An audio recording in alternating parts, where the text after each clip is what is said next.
路得記第一章。當士師秉政的時候，國中遭遇饑荒。在猶大伯利恆有一個人帶着妻子和兩個兒子往摩押地去寄居。這人名叫以利米勒，他的妻名叫拿俄米，他兩個兒子，一個名叫馬倫，一個名叫基連，都是猶大伯利恆的以法他人。他們到了摩押地，就住在那裏。後來拿俄米的丈夫以利米勒死了，剩下婦人和他兩個兒子。這兩個兒子娶了摩押女子為妻，一個名叫俄珥巴，一個名叫路得，在那裏住了約有10年。馬倫和基連二人也死了，剩下拿俄米沒有丈夫，也沒有兒子。他就與兩個兒婦起身，要從摩押地歸回，因為他在摩押地聽見耶和華眷顧自己的百姓，賜糧食與他們。於是他和兩個兒婦起行，離開所住的地方，要回猶大地去。拿俄米對兩個兒婦說：你們各人回娘家去吧，願耶和華恩待你們，像你們恩待已死的人與我一樣。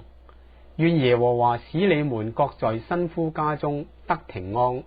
於是拿俄米與他們親嘴，他們就放聲而哭，說：不然，我們必與你一同回你本國去。拿俄米說：我女兒們啊，回去吧，為何要跟我去呢？我還能生子作你們的丈夫麼？我女兒們啊，回去吧，我年紀老邁，不能再有丈夫，即或說我還有指望，今夜有丈夫可以生子。你們豈能等着他們長大呢？你們豈能等着他們不嫁別人呢？我女兒們啊，不要這樣，我為你們的緣故甚是愁苦，因為耶和華伸手攻擊我。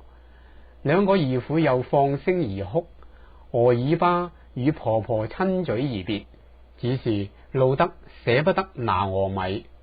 拿俄米說：看啊，你嫂子已經回他本國和他所拜的神那裏去了，你也跟着你嫂子回去吧。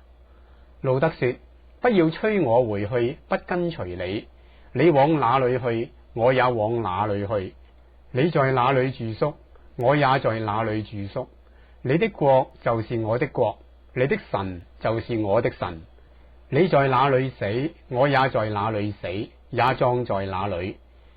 除非死能使你我相離，不然願耶和華重重的降罰與我。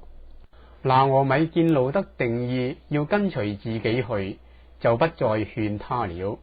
於是二人同行，來到伯利恆。他們到了伯利恆，合城的人就都驚訝。婦女們說：這是拿俄米麼？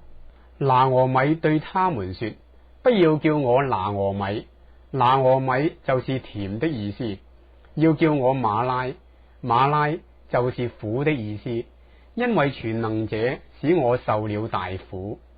我滿滿的出去，耶和華使我空空的回來。耶和華降禍與我，全能者使我受苦。既是這樣，你們為何還叫我拿俄米呢？拿俄米和他兒婦摩押女子路得從摩押地回來到伯利恆，正是動手割大麥的時候。路得記第2章。拿俄米的丈夫以利米勒的親族中，有一個人名叫波阿斯，是個大財主。摩押女子路得對拿俄米說：容我往田間去，我蒙誰的恩，就在誰的身後拾取麥穗。拿俄米說：女兒啊，你只管去。路得就去了，來到田間，在收割的人身後拾取麥穗。他恰巧到了以利米勒本族的人波阿斯那塊田裏。波阿斯正從伯利恆來，對收割的人說：願耶和華與你們同在。他們回答說：願耶和華賜福與你。波阿斯問監管收割的僕人說：那是誰家的女子？監管收割的僕人回答說：是那摩押女子，跟隨拿俄米從摩押地回來的。他說：請你容我跟着收割的人拾取打捆剩下的麥穗。他從早晨直到如今，除了在屋子裏坐一會兒，常在這裏。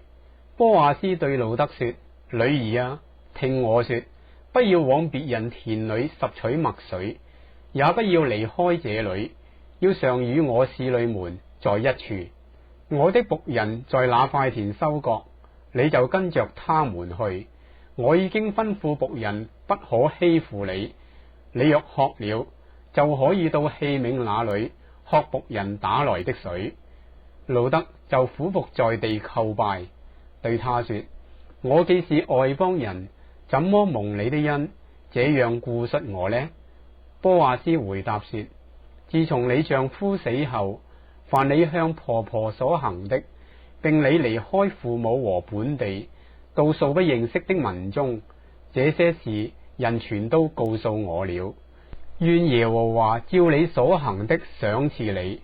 你來投靠耶和華以色列神的翅膀下，願你滿得他的賞賜。路得說：我主啊，願在你眼前蒙恩。我雖然不及你的一個侍女，你還用慈愛的話安慰我的心。到了吃飯的時候，波阿斯對路得說：你到這裏來吃餅，將餅蘸在醋裏。路得就在收割的人旁邊坐下，他們把控了的穗子遞給他，他吃飽了，還有餘剩的。他起來又拾取麥穗。波阿斯吩咐僕人說：他就是在捆中拾取麥穗，也可以容他，不可羞辱他，並要從捆裏抽出些來，留在地下任他拾取，不可斥嚇他。這樣，路得在田間拾取麥穗，直到晚上，將所拾取的打了約有1伊法大麥。他就把所拾取的帶進城去，給婆婆看，又把他吃飽了所剩的給了婆婆。婆婆問他說：你今日在哪裏拾取麥穗，在哪裏作工呢？願那顧恤你的得福。路得就告訴婆婆說：我今日在一個名叫波阿斯的人那裏作工。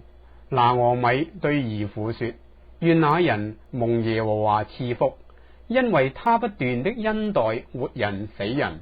拿俄米又說：那是我們本族的人，是一個至近的親屬。摩押女子路得說：他對我說，你要緊隨我的僕人拾取麥穗，直等他們收完了我的莊稼。拿俄米對兒婦路得說：女兒啊，你跟着他的侍女出去，不叫人遇見你在別人田間，這才為好。於是路得與波阿斯的侍女常在一處拾取麥穗，直到收完了大麥和小麥，路得仍與婆婆同住。路得記第3章。路得的婆婆拿俄米對他說：女兒啊，我不當為你找個安身之處，使你享福麼？你與波阿斯的侍女常在一處，波阿斯不是我們的親族麼？他今夜在場上播大麥，你要沐浴抹膏，換上衣服，下到場上，卻不要使那人認出你來。你等他吃喝完了，到他睡的時候，你看準他睡的地方，就進去掀開他腳上的被，躺臥在那裏。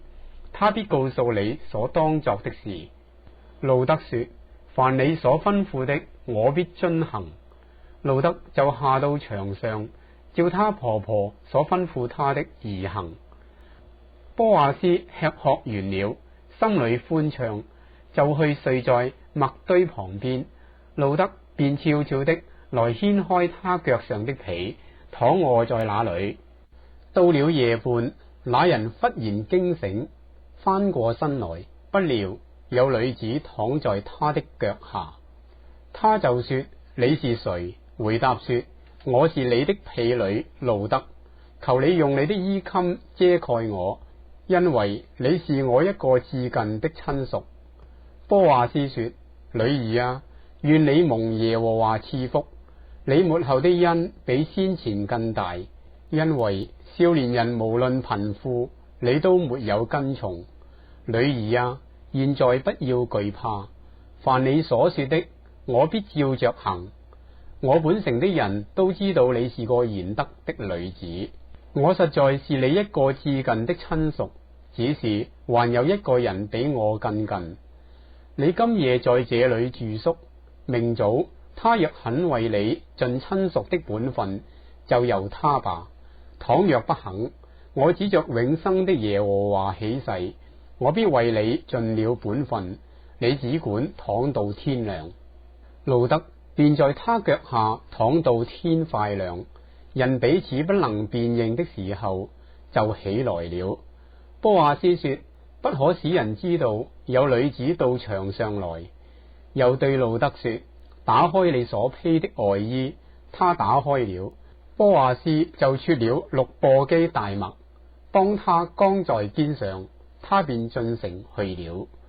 路得回到婆婆那裏，婆婆說：女兒啊，怎麼樣了？